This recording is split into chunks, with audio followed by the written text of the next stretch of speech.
Business analyst. What's a business analyst? When going through your mind to try to learn what is a business analyst, you may ask yourself, what does a business analyst do? How do I get a business analyst job? How to start your career as a business analyst? What are the differences? Project manager versus business analyst. What is business analyst salary? Are business analyst jobs readily available? What's a business analyst job description? And what are business analyst interview questions that I might encounter after preparing a business analyst resume for one of these jobs? Is there a business analyst course or business analyst certification that I can take? I've risen through the ranks over 20 plus years in professional services to be a top performing business analyst and now a manager with director level responsibilities. And I've groomed many dozens of team members into top performing business analysts themselves. So if you want to learn more about these topics, let's get started. So when trying to figure out how to be a business analyst or trying to determine how to get a business analyst job, you first need to understand what a business analyst needs to know. And so today I'm going to walk you through the 7 roles and responsibilities of a business analyst. So if you hang with me here through all 7, I'm sure you'll find some great value. We start off with number 1, which is requirements, elicitation, and analysis. So you might be asking yourself, what is elicitation? And I asked myself the same question when I started off in the industry. So we're talking elicit the verb, not elicit the adjective here, so don't worry about that. And really what it means is to gather or to tease out some information from some source. So it's much more commonly referred to as requirements gathering these days, but elicitation nonetheless. So what are the steps involved in requirements gathering, requirements elicitation, and analysis? Well, first, it requires collaboration with your stakeholders, whether they be external stakeholders who work at a different company than you work at, or internal stakeholders who work in your company, perhaps in your leadership hierarchy or in another department. So establishing collaboration means that neither party is the sole dictator of the outcome of this process, right? You're lending your expertise as a business analyst, and they're lending their expertise in the understanding of their own business to come together and meet in the middle at a position of value add for everybody, especially for the customer. Then you want to set up a series of workshops or other type working session meetings where your stakeholder walks you through the details of these requirements. So for example, if their requirement is to gather data from 2 or 3 different or disparate sources of data that they have in their database and put it all together into one single dashboard, they would want to walk you through what those different data sources represent. Some might be sales and revenue figures, some might be call efficiency figures, and some might be adherence to work schedules or things like that. These are examples from my career. I've worked a lot in contact center data analysis, so you might have some different examples in the industries in which you work, but you'll want your customer to walk you through all of the intricacies, or at least enough intricacies to achieve what they're trying to achieve in their end solution, so you understand their business as well as they do. And typically the solution you're trying to provide as a business analyst may be able to be broken down into several categories. So for example, in my industry, we break things down into what will source the data and how will it be structured when we receive it? How do we want to categorize that data? What buckets of information can we create? And I've worked a lot in business coaching. So how will the coaching process help the data improve for those individuals over time? So these could be 3 different workshops in that example. So you would have to figure out in your industry what that example is and how to logically break it down. So you have meetings with your stakeholders or your customers that are not longer than an hour typically. I know that, sometimes it's fashionable to have these very long working sessions. I never find them to be that fruitful for me. People lose their attention span, and you want to keep it fun and engaging for folks. So I try to keep it to 1-hour meetings, even if you need more than one to accomplish your objective. And then what you want to do is take all these bits of information from your stakeholder and fashion them into a workflow design, draw pictures that show how they get from step 1 to step N, or the end step in their process, and all the steps along the way. And that way, when we get to the solution phase, which is way later in the process, we can trace back how we're addressing all of the steps in their workflow and where they feel like there's a gap currently. Because let's face it, your customer's coming to you because they think you can provide a solution that fills a business problem that they have or a gap that they have. So as a business analyst, it's your responsibility or part of the role to help identify that gap or those gaps if there are multiple, and typically there are multiple, such that you can keep them in mind as you go through the design process of creating your solution. And of course, a business analyst has a lot of documentation as part of their role. So there may be different templates or types of documents that different business analysts create in one company versus another. There could be testing documents, requirements gathering documents, functional specifications, and we'll do a whole video based on documentation later. But suffice to say, if you want to be a business analyst, you should be prepared to be creating lots of documentation. It's part of the role, as much as customer-facing skills are part of the role. So that's step one. Step two in roles and responsibilities of a business analyst is the requirements documentation and management of those requirements throughout the life cycle of the project. And so as part of this, you want to be able to create clear and concise documentation that captures all of the interactions you've had with your stakeholders, whether they be via email or during live workshops with them. This documentation should immortalize everything that was decided upon by both parties so that as you move forward in your design, you're moving forward with a unified vision. And then the other thing I should mention is, as a business analyst, requirements change sometimes. So depending on the methodology that you're using, and by methodology, I mean agile or waterfall or any of their, slight variations that exist out there, it will matter more or less if requirements are changing within a given timeline. So you'll want some sort of requirements management software, even if it's something as simple as Excel, to trace what requirements were at a given point in time, so that if they change over time and that affects timeline or budget in your working together with your project manager to manage these things, you have traceability back to what the requirement was when it was first decided upon. So to summarize, a business analyst does have a responsibility not only to gather the requirements, but to hold stakeholders to what they said. And if there is a reason to change those requirements, to be transparent about the potential financial implications of that, if there are any. Sometimes if you're changing one piece of work for a totally different piece of work, which is still an equivalent amount of effort, may not have a financial implication, but it's good to call out anyway, because although these changes may seem small, if you let one or two small ones get away from you, it could turn into dozens of small ones that is equivalent to a big one. They can have a really big financial impact. So I've done a lot of project estimation in my career, and I can tell you that this is true. So take it from me. Don't let the little ones get away from you. Make sure and communicate freely and openly so everyone's on the same page. Step 3 in the roles and responsibilities of a business analyst is stakeholder management. And I got into this a bit about a minute ago when I talked about holding stakeholders to their word, or at least keeping open communication if they change their word and what those implications are.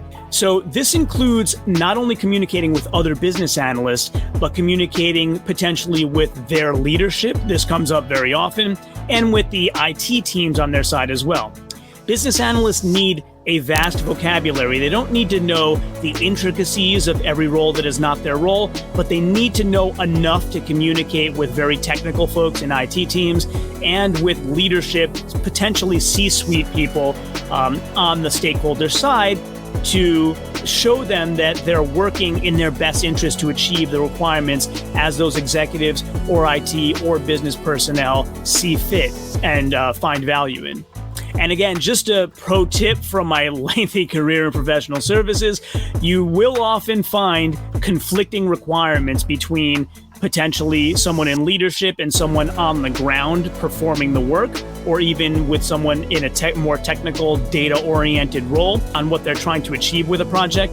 You want to be able to speak a language that brings them all together, or at least openly communicate things, because you can't assume that simply because they work in the same company. They're communicating these things with each other. So the business analyst, again, is a liaison who needs to bring together the languages of leadership, technical folks, and folks on the ground performing the work to assure that everyone's rowing in the same direction and that they're trying to achieve the same objectives.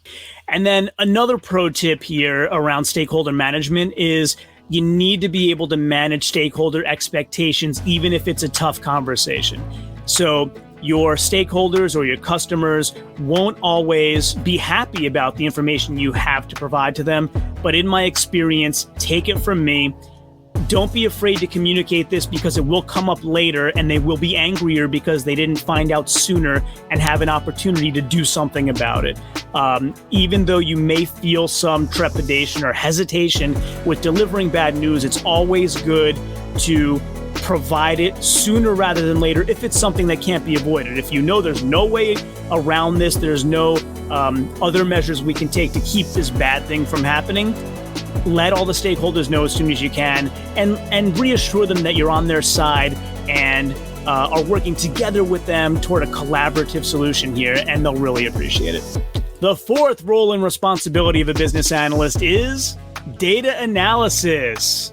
So, back in the day when I first started my business analyst career, business analysis was all about requirements gathering, translating into a functional specification, providing that functional specification to a software developer who develops the software, and then working with a quality assurance or QA team who tests what the software developers build to ensure that it was built to a high quality standard and answering any of their questions regarding what the original intent from the customer was. And that's it. That's what a business analyst was back in the day. But these days, there's a technical business analyst role that's become far more prevalent, and business analysts are doing a lot more data analysis than they used to do. A business analyst needs to have some degree of familiarity with relational databases, whether it be SQL Server or some flavor of Oracle or one of their counterparts. You need to be able to do ad hoc querying of tables to see if the incoming data before it's aggregated into dashboards had the integrity that you expected, such that you can troubleshoot any issues with the final product. Then there's the data modeling aspect here. So business analysts can use entity relationship diagrams, fishbone diagrams. There's a variety of different tools out there that you can use to take different pieces of data in a data model and talk about how they relate to each other. So in my career, I've had, once again, dimensional type data and transactional type data. So you have data about work that people do every day coming in daily, and then you want to bucket that into various insightful ways for the stakeholders to view, did product A perform better than product B based on these millions of rows of data I have from these thousands of contact center agents. And so a business analyst has to have a keen eye for identifying data trends, what indicates positive performance versus negative performance, and how to display things such that it's obvious to the end user what they're seeing, and most importantly, what action to take with the data they see. And then the third piece of data analysis and modeling is working collaboratively. Again, business analysts are collaborators with many other groups, working collaboratively with technical teams, IT teams, security teams to ensure that proprietary data is handled in the manner that it should be, to ensure that it's secure, to ensure that the insights that a business analyst is seeing in the data is truly something to take action on based on perhaps additional technical expertise from someone in an IT team. So the fifth role and responsibility of a business analyst is the solution validation. So we've done all this requirements gathering and data analysis that go along with and work synergistically with those requirements. And now the business analyst has to determine whether they and their software development team can produce a solution that is feasible to address these requirements. And that has three parts to it. One is evaluating the potential solution, aligning it with the business needs that we've learned about thus far in the process, and then determining any potential risks that the solution we're proposing might have on the objectives and business requirements that our stakeholders have communicated to us. The second is conducting a cost-benefit analysis. So is the cost of your solution something that will have a good return on investment for your stakeholder? In other words, if you are creating an enterprise-level solution that costs hundreds of thousands of dollars and may have licensing fees involved, or annual renewal fees, or subscription fees, or things like this involved, there may be a minimum number of users that your stakeholder or your customer should have in order to make this worth their while. Something like this may be only viable for a customer with a couple thousand end users who are going to use it. So if your sales team comes across a prospect or a lead that has, 100 potential users, it may just be out of their budget and not worth their time or yours to pursue. So business analysts also do help with cost-benefit analysis, and even potentially could take a large solution and break it down into phases or into modules to say, this large solution may not fit in your budget now, but module 1 out of 10 may be a great start for your users to get a taste of the solution and may fit into your quarterly budget for this year if you'd like to communicate that to your leadership and see how they react to that. So again, cost benefits analysis in the wheelhouse for business analysts. And then again, as we mentioned earlier in this step as well, communicating the potential solution to the technical teams to ensure that they feel like that's a good fit as well. Now, the sixth role and responsibility of a business analyst is a role that might be actually split out into a different group. It is at my company, and that is setting up a change management process and tracking it through to ensure that it's having a positive impact for your customer. So when you're providing this new solution for your stakeholders or your customer, it's going to be something brand new for their end users. And so when the users are trying out your solution for the first time, you're going to want a change management process to help roll it out smoothly so it's not a shock to them when they switch over from whatever current system they're using, and also to track how successful this change has been for them. So, as I said, at my company currently and companies I've had in the past, we've had separate groups that handle that. But as a business analyst, you could expect at some organizations to be involved in creating and maintaining a change management process to track, in other words, how well received your solution is for new end users. And the seventh role and responsibility of a business analyst is, as it is in many industries, continuous improvement. So that comes in three flavors. One is ensuring that your customer is doing well with the solution you've provided and identifying areas to add on or modify that solution. So I mentioned earlier, you might have a smaller company that starts off with your first module. You want to keep an eye for when they're ready for the second module. Perhaps they have a business initiative in the first quarter of this year that matches closely with your new coaching capabilities, for example. Or you may even have other products in a program or in a suite of products that your company offers that would fit together nicely at certain point in time for your customer. So keeping your eye out for when they're ready for add-ons or changes to the solution you've provided, given their evolving business. That's the first flavor. Second flavor is business analysts should always be trying to get better themselves.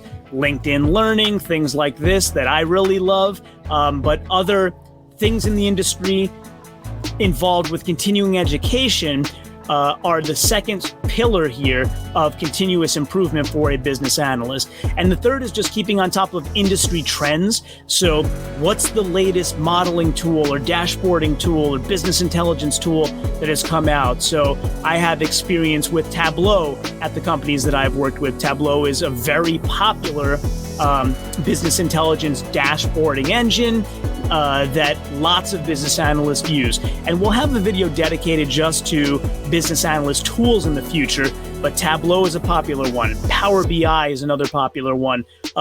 Google Looker is another one. Keeping on top of industry trends to know what is out there now that may be able to provide more value than what you've been able to provide in the past as a business analyst. So hopefully you've learned quite a bit of value through these 7 roles and responsibilities of a business analyst that I've walked through with you today, so that when you go start looking for business analyst jobs or trying to learn how to start a career as a business analyst or what a business analyst needs to know, now you're equipped with all the right information. Remember that the next video is coming out soon. Please subscribe to my channel and hit that bell for all notifications so you know right away when the next chapter in this unfolding journey emerges. Thanks again for joining me, and we'll catch you next time.